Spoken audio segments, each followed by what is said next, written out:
As the year 2014 comes to a close, Health News brings you a recap of some of the events in Nigeria's health sector during the year. Welcome to the program. I am Yomi Otaigbe. At the beginning of the year, threats of industrial action and a few days of warning strike by various healthcare workers set the tone for what later transformed into months of indefinite strikes in Nigeria's health sector. The bone of contention ranges from agitations for better welfare package and working conditions to superiority issues among health workers.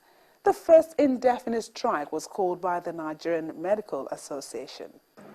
The emergency delegates meeting of the Nigerian Medical Association that met last Saturday has directed all doctors in the country to down tools as from 0010 hours of the 1st of July 2014.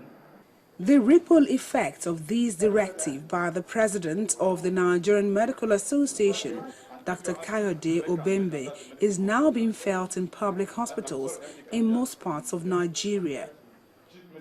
From the north-central states of Kogi and Niger to the National Hospital in Abuja, patients seeking medical services in government hospitals are either receiving skeletal services or are being outrightly turned back.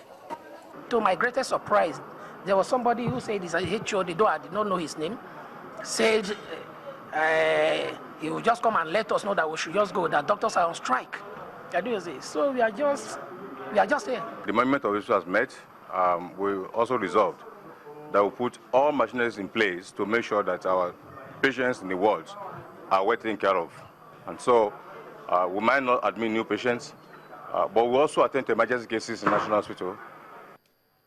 Moving down to Ogun State, precisely at the Federal Medical Center Idiaba in Abeokuta, the strike action has paralyzed activities. Here at the General Hospital Bagada in Lagos, southwest Nigeria, the patients are left in the hands of nurses and a few consultants on duty. The nurses here at the emergency room are doing what they can to salvage the situation, while other patients wear long faces, not knowing when it will be their turn. For now, they have to wait while the doctors sort out their 24-point demands with the federal government. Top 5 issues the doctors want addressed immediately include the appointment of Deputy Chairman Medical Advisory Committee, DMACs, for teaching hospitals and federal medical centers. The doctors are opposed to the appointment of directors in the hospitals. These, they say, will distort the chain of command. The NMA demands that grade level 12 in the health sector must be skipped for medical doctors. The NMA also declared with emphasis that if non-doctor consultants are appointed, it will lead to chaos in the health sector, and so this should not happen. The association said relativity in the health sector is also sacrosanct, demanding the immediate implementation of the January 3, 2014 circular. Strikes here and there, most times they do that for getting increments in their pay. But fortunately, I heard the issue is not even that now. It's like an administrative issue. Why now? Why now when everybody should join hands to see how they can save the lives of people? Why is this a time we want to start losing people? We have people in the hospital, we have children, we have women, waiting for them to care for them. This is not the time. For me, strike for medicals, hospital, and it's not good because these are people that are on essential duty, to save lives. I wouldn't say they shouldn't go on strike because what they are fighting for, there must be something. It's the patients and their family members that are at the receiving end of a seeming superiority tussle in the health sector.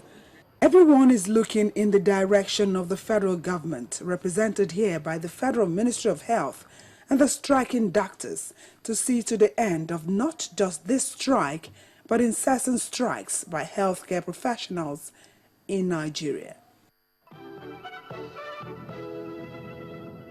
As the strike continues, the then Minister of Health, Professor Onyebuchichukwu, views NMA's action as unfortunate and unnecessary. The federal government is not unaware of the suffering and hardship that the strike action has imposed on the generality of Nigerians, but wish to reassure all Nigerians that not only does the government disapprove of this particular strike, which is totally unnecessary, but has made every effort to negotiate with the NMA and ensure the immediate resumption of services in government hospitals. Government has also, within its limits, provided within its hospitals mechanisms and opportunities to enable those that require urgent care to be taken care of. While the action of the NMA is regrettable, government is doing everything possible to mitigate the effects of this strike on Nigerians. As I speak to you, the government has made its own side of the MOU totally, and it is expected that the members of the NMA will from today begin to respond and attend to all emergency cases in public hospitals in the spirit of this understanding. The MOU also stipulates that the NMA will call its emergency delegates meeting on Monday, 7 July 2014, with a view to also calling off the strike completely. While the doctors and government flex muscles, an unwanted visitor, Mr. Patrick Sawyer, came into Nigeria from Liberia with the highly contagious Ebola virus, which has been ravaging 3 West African countries of Guinea, Liberia, and Sierra Leone since March this year. 2 days ago, that is Tuesday, July 22nd, the Lagos State Ministry of Health received information concerning a suspected case of Ebola virus disease from a private health facility. Details of the suspected case were obtained from the health facility, and this includes that he is a 40-year-old Liberian working for a West African organization in Monrovia, Liberia, who arrived in Lagos on a flight from Monrovia via Lome on Sunday, July 20th at about 4 p.m. The patient was admitted and detained on suspicion of possible Ebola virus infection, while blood samples were collected for testing. His blood sample was taken to the advanced laboratory at the Lagos University Teaching Hospital, LUTH, which confirmed the diagnosis of Ebola virus disease. This result has since been corroborated by other laboratories outside Nigeria. Despite the urgent specialized barrier nursing care provided for the patient in a Lagos hospital, and as well as intensive support therapy, the patient unfortunately passed away. The following specific measures have so far been taken. All the passengers that the patient came in contact with have been traced and are now being investigated. From there, a number of primary and secondary Ebola cases emerged. The Minister of Health, flanked by his counterparts in information and other health officials from the Lagos State Ministry of Health, shares the latest data on the Ebola virus disease in Nigeria. We have additional 2 confirmed cases. So the total now, we have 9 confirmed cases, of which 2 are late. The same 2 we told you about, the index case and the health worker. As we talk, we do have 6 suspected cases currently under investigation. Sometimes they turn out to be negative, sometimes we have a few who are positive, as we have experienced between Tuesday and today. Now, altogether, all those who have placed under surveillance stands as 139 now. Government also approved that all those participating in the care of Ebola virus disease patients and also even participating in contact tracing, all those part of the team should enjoy life insurance provided by government. While the health authorities are trying to contain the spread of the Ebola virus, they have another challenge with some form of misinformation going around the country on the use of salt and water for bathing as a form of protection against the virus. A claim the minister said can only aggravate an already precarious situation. Absolutely, it's total rubbish. It's a wicked lie. There is no evidence. There's no truth. It doesn't make sense that when you pour water on yourself and rub salt, if anything, you're going to have other problems. Let's manage with Ebola virus disease. Don't give us non-communicable disease, please. This is definitely not the time to peddle unfounded rumors, but a time for everyone to remain calm, cooperate with the government, and also take protective measures against the Ebola virus. Efforts to save the Ebola patients and contain the spread of the disease continued, with successes recorded as some of the patients fully recovered. You treat a patient based on the presentation. If the person presents with diarrhea, vomiting, you have to replace fluids and electrolytes. If the patient presents with pain and that kind, you have to give pain. If the patient is infected, based on what they say, you give antibiotics. It depends on the presentation of each patient. But I know they have enough drugs, enough medicines to take care of all those things. If they require intensive care, that is part of it again, part of the equipment that have been brought in, they will be provided. Perhaps the Ebola containment efforts would have yielded a faster result if all hands were on deck, but the doctors remained on strike. The federal government seemed fed up with the strike by the doctors, and so on August 14, 2014, the government announced the suspension of doctors' residency program in federal government hospitals, pending the conclusion of the ongoing appraisal of the challenges in the health sector. The doctors kicked, but government remained adamant in its decision. It is true that they themselves have not been working for almost 2 months now.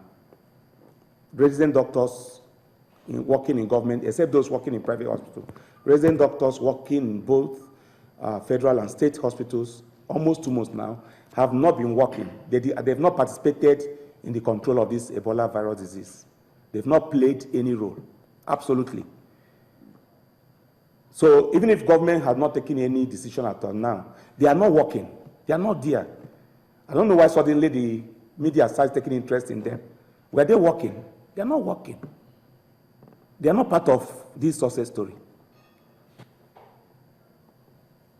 But what happened was that it's like when the aviation industry, when you refuse after buying ticket to fly and you don't come, they say no show.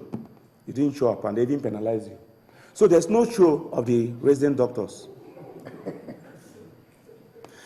Now, even government is still paying them. People who are unemployed, even some doctors who say they are not employed, may be asking government a question.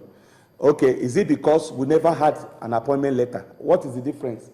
You are paying people who are not working. We too, we are not working. Why are you not paying us? Sometimes we need to think deeply what we do to ourselves in this country. Okay, fine. So now government says, within this period, we've been trying to see how to reorganize even residence period. It's okay, they are not there. Why can't we use this period to reappraise properly this program and come up with something that can help the country? Because training of a doctor, just like any profession, whether it's engineers or anything, people need to be trained properly. The suspension of the residency program may have forced the hands of the doctors to suspend the strike on August 24. After due deliberation, delegates arrived at the following resolutions. 1. Delegates resolved to suspend the strike action in the interest of urgent national emergencies while negotiations continue. Consequently, all medical and dental doctors are hereby directed to resume duty at their working posts with effect from 08:00 hours of Monday, 25th August 2014. 2, the Nigerian Medical Association remains committed towards the health of Nigerians, and wish to reiterate that she will not renege in her resolve and total support for the government in the effort to provide quality, affordable, and accessible health services for the Nigerian people. The NMA mandates her state Ebola monitoring committees to continue to liaise with the state governments to immediately set up emergency response teams for the prevention and treatment of any outbreak of the Ebola virus in their various states. That action was reciprocated with the lifting of the suspension on doctors' residency training by the federal government. Let's go on a quick break. Health News will be back with more of the events that shaped Nigeria's health sector in 2014.